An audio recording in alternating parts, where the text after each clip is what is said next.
So update long term on the market. Just feel like doing a video on the long term, so I'll go ahead and talk about it.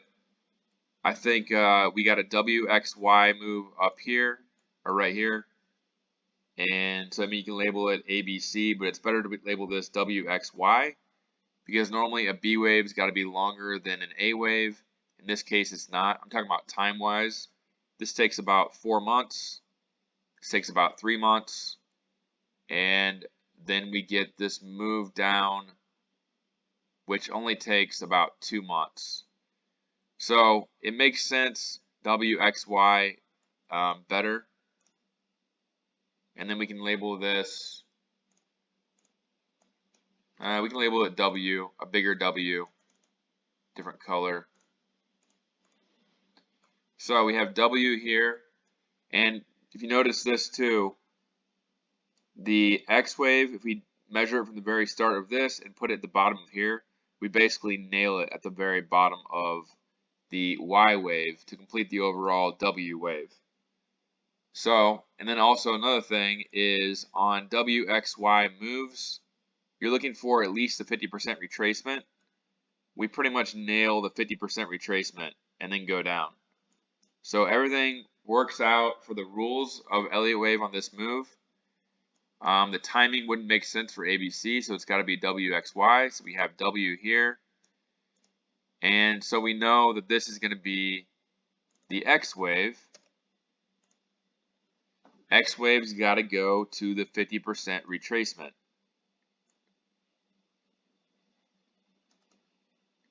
It's already hit the 50% retracement here, but that doesn't necessarily mean that it has topped out. It can go all the way up pretty much to the top, but we'll get into that here in a second. So it's got to at least go to here. It's already hit that. So you would say, okay, you can go straight down. But the problem with that is we get a corrective move right here, another corrective move right here, and so the most likely scenario is it keeps on going higher from here. So on this move right here, October 13th ends right here at, let's see, November 15th. That's a month and 2 days. Then we get A, B, C, B, and a C wave down here. This is probably actually ABC, but the reason, no, it's got to be WXY as well. A lot of these moves are WXY because this move is not a 5-wave move. It's another ABC move. So WXY again. This is probably just A or X, or A or W, I mean. So we got A right here, WXY, and we are currently working on, I'm going to label it W, because this took 3.5 months, and I don't think that this is going to be longer than 3.5 months. This should be bottoming in the next probably couple of weeks. So we're looking at W, X, and we should get a Y wave higher. So if we come down here to 378, let's say we come down here to 378, that's the 1.61 fib on this move. Then we'd be looking at a move that should be going 30 points higher based on how low this came for the X wave and where the top is here. That is 448.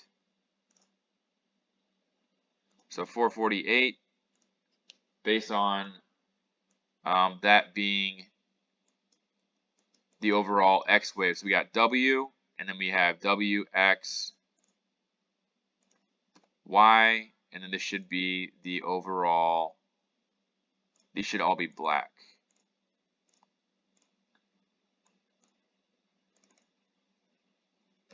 So W, X, Y.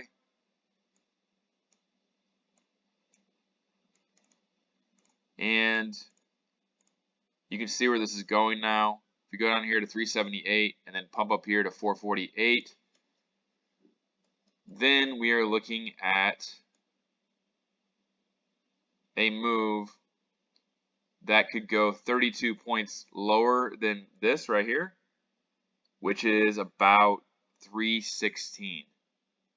So we would get a 5-wave move. Let's just say this goes all the way till August. Get a 5-wave move down here to complete the overall Y wave.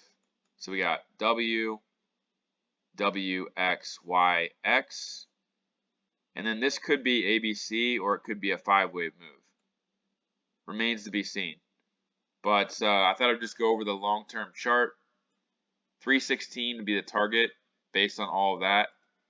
And again, that would end up being a expanded flat because, or no, it wouldn't. It wouldn't be an expanded flat. WX, it would just be a normal move down. So 316 is the target. And yeah, that's SPY right there. So WXY, if we zoom out here on the monthly time frame, let's just see how far we retraced. If we go to 316, and I consider this a third wave, so we have 1, 2, 3, 4, and a 5th wave higher. So 316 would be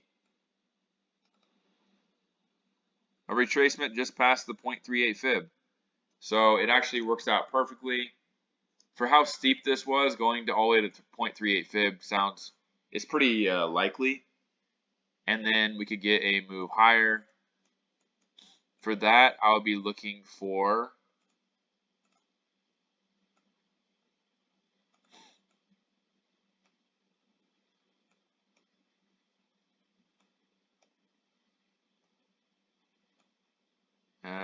let's see if I can get this right. Be looking for something probably around 536 to 590. That would be my target on SPY for the 5-wave move, and then you're probably going to see some kind of crash. We're probably going to come up here to we come to 590.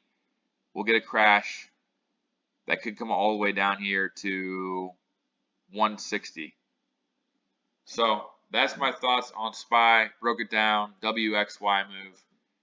QQQ, same thing. I won't go over it as long, but we got W, X, a little bit different though. I think this is A. Then we got WX. So A, same thing into July. Hit the top here. I'm looking for about 210 to 220 sometime in 2024. Let's zoom out and just see if that makes sense on longer term time frames. What the heck? Okay, yeah. 1, 2. Huge third wave. Pull back to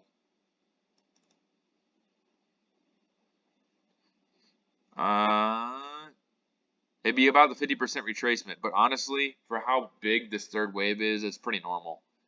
So let's say we go to 215. Then we're looking at QQQ going all the way to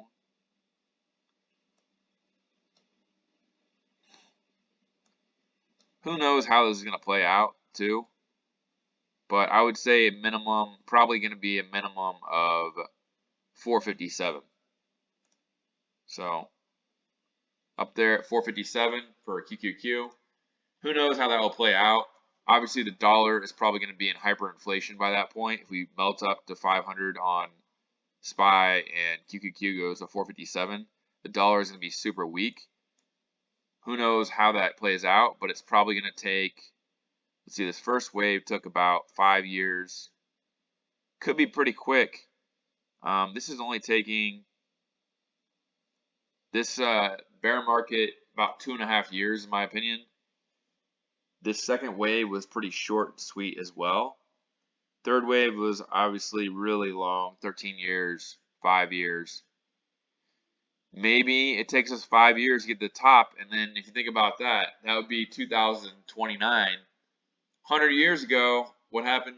What happened in 1929? You have the Great Depression. So we'll see if history repeats itself 100 years later. But that's what I think on long-term time frames on SPY and QQQ. So leave me a comment, tell me what you think. I just wanted to do a longer-term time frame video to see what happens here in a few years to see if it's anywhere close to accurate. So that's it. Have a good night. Like, subscribe for more updates coming tomorrow.